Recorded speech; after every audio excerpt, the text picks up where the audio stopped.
Hi friends, welcome to SRK Home. இன்னைக்கு நம்மளோட சேனல்ல என்ன பார்க்க போறோம்னா ரொம்ப சிம்பிள் அண்ட் டேஸ்டியான பீஃப் கறி எப்படி செய்யறதுன்னு சொல்லிட்டு பார்க்கலாம். வாங்க வீடியோக்குள்ளார போகலாம்.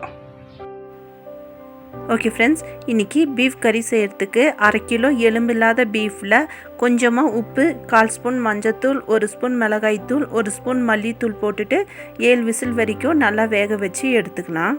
ஓகே ஃப்ரெண்ட்ஸ், அடுத்து நம்ம பீஃப் வேக வச்ச அந்த குக்கரையை கேஸில் வச்சு ஹீட் பண்ணிக்கலாம். ஹீட் பண்ணிவிட்டு அடுத்து இதில் தேவையான அளவு ஆயில் ஹீட் ஆனனும் அடுத்து இதில் 2 மீடியம் சைஸ் வெங்காயத்தை இந்த மாதிரி சின்ன சின்னதாக கட் பண்ணி வச்சுருக்கேன். அதுவும் இது கூட சேர்த்திக்கலாம். வெங்காயத்து கூடவே கொஞ்சமாக கருவேப்பிலை சேர்த்திட்டு இந்த வெங்காயம் நல்லா கோல்டன் ப்ரௌன் ஆகிற அளவுக்கு நல்லா வதக்கிக்கலாம். வெங்காயம் வதங்கக்குள்ளாரியே அதில் ஒரு 1/4 ஸ்பூன் மஞ்சள்தூள் போட்டுக்கலாம்.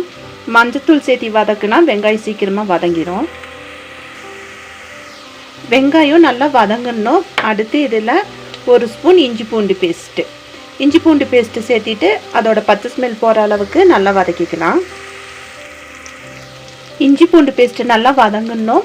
அடுத்து இதில் ஒரு 2 மீடியம் சைஸ் தக்காளியை இந்த மாதிரி பேஸ்ட் பண்ணி வச்சுருக்கேன். அதையும் இது கூட சேர்த்திக்கலாம். தக்காளி சேர்த்திட்டு தக்காளியோட பச்சை ஸ்மெல் போகிற அளவுக்கு நல்லா வதக்கிக்கலாம். தக்காளி நல்லா வதங்கணும். அடுத்து இதில் உங்கள் காரத்துக்கு தேவையான அளவு மிளகாய்த்தூள், 1 ஸ்பூன் மல்லித்தூள், 1 ஸ்பூன் மட்டன் மசாலா சேர்த்திட்டு இந்த மசாலையோட பச்சை ஸ்மெல் போகிற அளவுக்கு நல்லா வதக்கிக்கலாம். மசாலா நல்லா வதங்கணும். அடுத்து இதில் நம்ம வேக வச்ச கறி, அது கூடவே கொஞ்சமாக தண்ணி, தேவையான அளவு சால்ட்டு.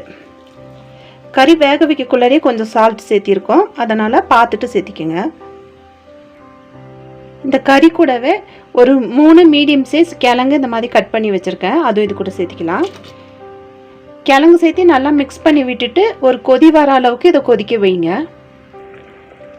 இது நல்லா இந்த மாதிரி கொதிச்சோன்னு அடுத்து இதில் ஒரு 1/2 ஸ்பூன் ஜீரகத்தூள், 1 ஸ்பூன் பெப்பர் தூள், கொஞ்சமாக கட் பண்ணி வச்சுருக்கிற கொத்தமல்லி இது சேர்த்திட்டு நல்லா இதை மிக்ஸ் பண்ணி குக்கரை க்ளோஸ் பண்ணி ஒரு விசில் வேக வச்சு எடுத்துக்கலாம். ஓகே ஃப்ரெண்ட்ஸ், இது நல்லா வெந்துருச்சு. அவ்வளோதான். இப்போ நம்மளோட சிம்பிள் அண்ட் டேஸ்டியான பீஃப் கறி ரெடி ஆயிடுச்சு. இது பேச்சுலர்ஸ்லேருந்து பிகினர்ஸ் வரைக்கும் ரொம்ப ஈஸியாக செஞ்சிடலாம். கறி மட்டும் வேக வச்சோமா போதும், 10 நிமிஷத்தில் இது ரெடி ஆயிரும். ஓகே ஃப்ரெண்ட்ஸ், நீங்களும் ஒரு டைம் இந்த மாதிரி ட்ரை பண்ணி பாருங்கள். ட்ரை பண்ணி பார்த்துட்டு உங்களோட ஃபீட்பேக்கை எங்களுக்கு ஷேர் பண்ணுங்கள். இந்த வீடியோ உங்களுக்கு யூஸ்ஃபுல்லாக இருந்திருக்கும்னு நினைக்கிறேன். இந்த வீடியோ உங்களுக்கு பிடிச்சிருந்துச்சின்னா நம்ம சேனலை லைக் பண்ணுங்கள், ஷேர் பண்ணுங்கள், சப்ஸ்கிரைப் பண்ணுங்கள். மறக்காமல் பக்கத்தில் இருக்கிற பெல் ஐக்கானை கிளிக் பண்ணுங்கள். உங்களை நெக்ஸ்ட் வீடியோவில் பார்க்குறேன். தேங்க்யூ.